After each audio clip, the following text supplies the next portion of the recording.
शपथ घेऊन टाकतो. 80% समाजकारण आणि 20% राजकारण याला सावंत कुटुंबाची बांधील याच्या बाहेर आम्ही जातो. आणि म्हणून माझ्या शिवसैनिकांचा स्वाभिमान टिकला पाहिजे.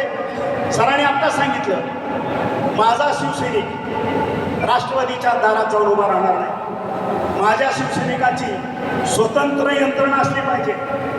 सर, बाळासाहेबांची शपथ घेऊन तुम्हाला सांगतो, माझा शिवसैनिक 2 रुपयासाठी किंवा यंत्रणेसाठी कुणाच्याही दारात झुकणार नाही. दुसऱ्याची गरज नाही. दुसऱ्या 3-4 मतदारसंघाची जरी जबाबदारी दिली, या शिवसैनिकांच्या आशीर्वादानं, यांच्या कृपेनं त्या ठिकाणी सुद्धा आपण भगवा फडकवल्याशिवाय राहणार नाही. हे सगळे नेते